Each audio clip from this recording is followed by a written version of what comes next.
연말연시가 되면 이거 피할 수가 없죠. 바로 즐거운 술자리. 그렇죠. 근데 문제는 항상 다음 날 찾아옵니다. 지끈거리는 머리랑 울렁이는 속, 부여잡고 해장을 위해 거의 습관처럼 얼큰한 국물을 찾게 되잖아요. 네, 저도 그렇습니다. 그런데 만약 우리가 속을 푼다고 믿었던 그 선택이 사실은 지친 우리 몸을 더 깊은 수렁으로 밀어넣고 있었다면 어떨까요? 수십 년간 한국인의 소울푸드였던 그 해장 짬뽕의 한계를 아주 신랄하게 지적하고요. 그 과학적 대안으로 놀랍게도 해장 파스타를 제안하는 굉장히 도발적이고 흥미로운 내용입니다. 짬뽕 대신 파스타요? 네, 파스타입니다. 아니, 듣기만 해도 고개가 갸우뚱해지는데요. 해장으로 그 느끼한 파스타라니. 우리가 믿어왔던 해장법의 오해와 진실은 뭔지, 그리고 어떻게 하면 이 지긋지긋한 숙취로부터 우리 몸을 좀 현명하게 지켜낼 수 있을지 한번 제대로 파헤쳐 보겠습니다. 하이라이트는 지금부터인 것 같습니다. 해장 파스타의 효과를 극대화하는 4개의 핵심 식재료를 거의 표적 치료 수준으로 분석하고 있던데요. 네, 바로 이 부분이 이 자료의 핵심입니다. 왜 파스타가 과학적인 해장 음식이 될 수 있는지를 증명하는 4명의 어벤져스라고 할 수 있죠.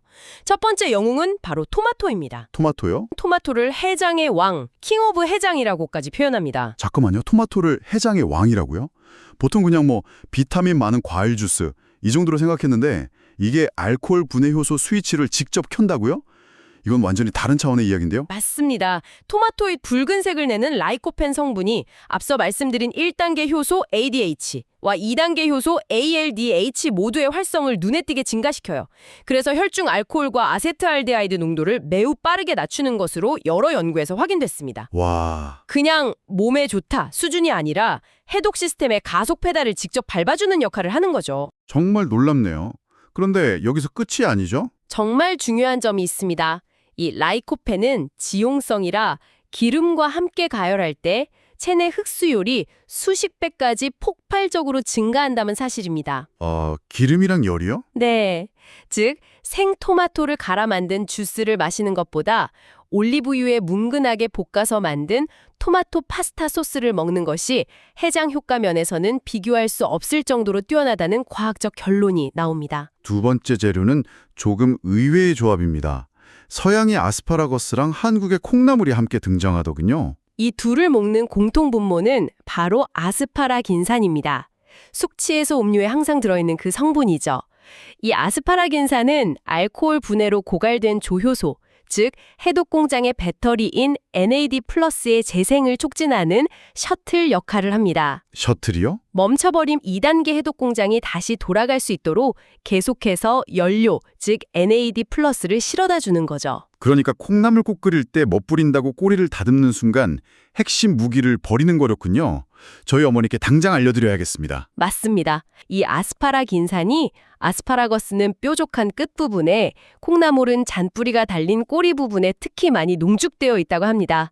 해장용으로 쓸 땐 절대 다듬으면 안 되겠죠. 알겠습니다.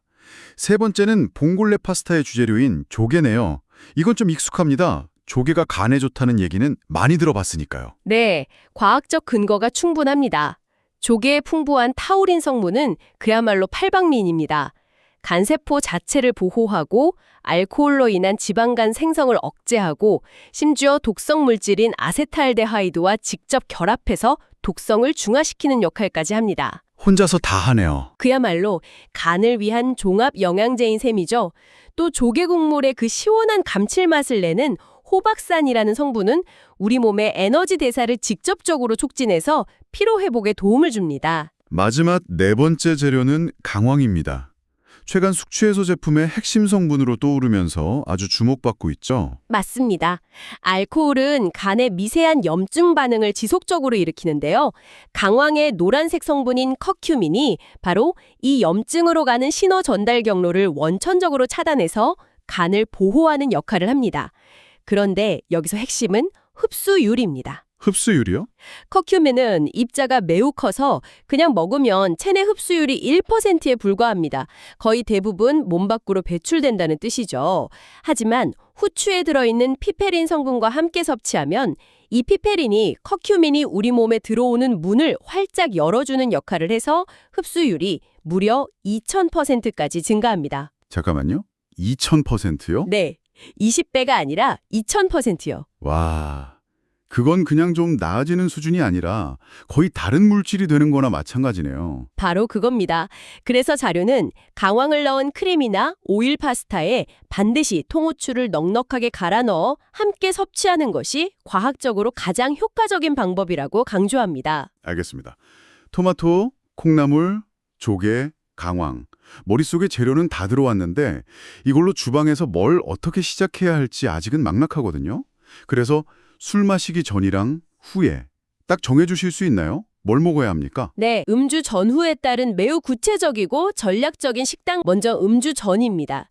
술 약속이 있다면 그날 점심이나 이른 저녁으로 오일 파스타, 예를 들어 알리오 올리오 같은 것을 먹어두라고 권장합니다. 복합 탄수화물과 올리브유가 위에서 음식물이 머무는 시간을 늘려주거든요. 아, 미리 위에 방어막을 쳐두는 개념이군요. 맞습니다. 이렇게 되면 나중에 술을 마셨을 때 알코올이 소장으로 넘어가는 속도가 현저히 늦춰집니다. 혈중 알코올 농도가 급격히 치솟는 걸 막고 간이 알코올을 차분하게 처리할 시간을 벌어주는 일종의 프라이밍 효과를 내는 거죠. 아주 현명한 전략이네요. 그럼 가장 중요한 음주 후, 즉 다음 날 해장은 어떻게 해야 할까요? 다음 날 해장으로는 토마토 국물 파스타나 봉골레 수프 파스타를 강력하게 권장합니다. 이탈리아 요리로는 빼쉐라고도 불리죠. 네.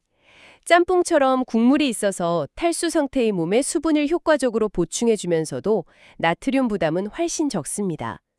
무엇보다 앞서 설명한 토마토의 라이코펜과 조개의 타우린, 호박산 같은 핵심 해장 성분들을 국물을 통해 남김없이 섭취할 수 있다는 게 가장 큰 장점입니다. 레시피 팁도 아주 구체적이더군요. 예를 들어 토마토 국물 파스타, 즉 빼쉐를 만들 때 콩나물을 한 줌 넣어서 아스파라긴산을 보충하라는 팁이 있었어요. 한국식 해장국과 이탈리아 파스타의 장점만 쏙쏙 뽑아 결합한 느낌이라 아주 인상 깊었습니다. 봉골레 파스타에 식초를 한 티스푼 정도 넣으라는 팁도 있었죠. 식초가 조개의 비린내를 접는 건 물론이고 산성분이 조개 껍질에서 칼슘 같은 미네랄이 국물에 더 잘 우러나오도록 돕습니다. 동시에 감칠맛을 폭발시키는 역할도 하고요. 아주 과학적인 팁이죠. 강황 파스타에 대한 팁도 기억나네요. 강황가루를 그냥 뿌리는 게 아니라 반드시 기름에 먼저 볶아서 지용성인 커큐민 성분을 활성화하고 마지막에 통후추를 넉넉하게 직접 갈아 넣어 피페린 효과로 흡수율을 극대화하라는 조언이요. 예전에 술 마신 다음날 크림 파스타를 먹고 속이 괜찮았던 기억이 있는데 그때 우연히 후추를 많이 뿌렸던 것 같아요. 이제 보니 그게 과학이었네요. 그동안 숙취 해소를 위해 간절하게 선택했던 짬뽕이 오히려 지친 간과 위를 더 힘들게 할 수 있었다니 해장에 대한 생각이 뿌리부터 바뀌는 시간이었습니다. 솔직히 말해서 숙취로 속 안 좋은데 그렇게 무거운 밀가루 음식을 먹는 게 정말 괜찮을까요? 오히려 더부룩할 것 같은데. 아주 합리적인 의문입니다. 하지만 파스타는 짬뽕이 가진 단점들을 구조적으로 보완하는 놀라운 이점을 가지고 있습니다. 먼저 원재료인 밀가루부터가 달라요. 파스타면은 듀러밀리라는 단단한 밀로 만드는데요. 짬뽕면 같은 일반 밀가루랑 달리 단백질 함량이 높고 섬유질이 풍부한 복합 탄수화물입니다. 복합 탄수화물이면 소화가 천천히 된다는 뜻이죠. 정확합니다. 그래서 혈당을 급격히 올리지 않고 아주 완만하고 꾸준하게 유지시켜줍니다. 해독 공장을 돌리느라 지쳐있는 간에 안정적으로 에너지를 공급해주는 뭐랄까 고효율 연료 탱크 역할을 하는 셈이죠. 혈당 스파이크를 일으키는 짬뽕면과는 정반대입니다. 알겠습니다. 면의 종류가 다르다는 건 이해했는데 그래도 기름에 볶는 파스타가 위에 부담스럽지 않을까요? 오히려 그 반대입니다.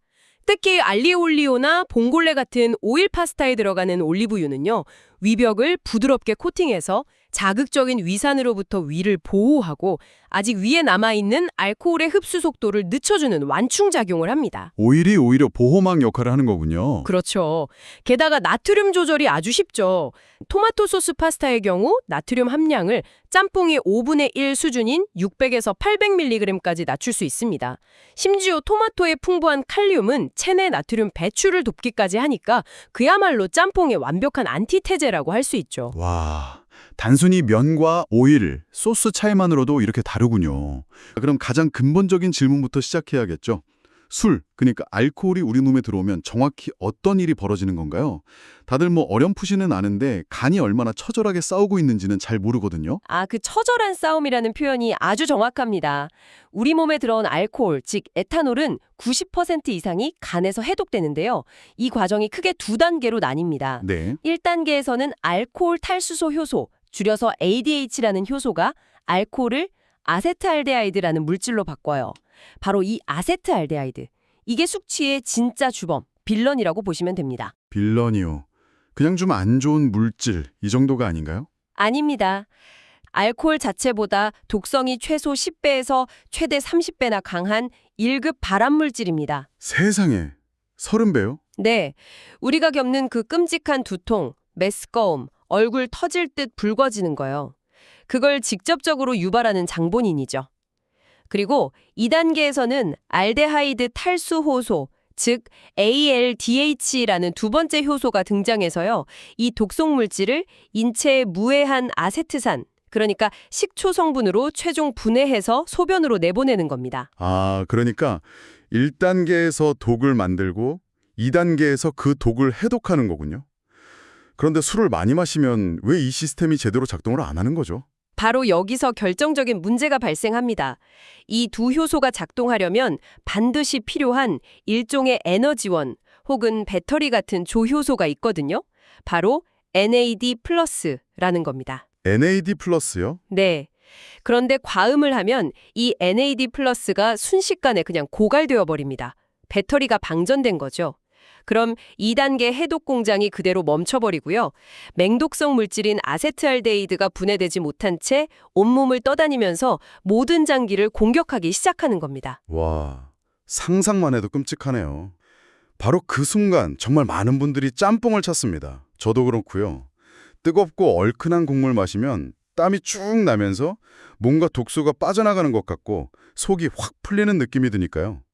이게 지친 몸에 가하는 2차 공격이 될 수 있다고요?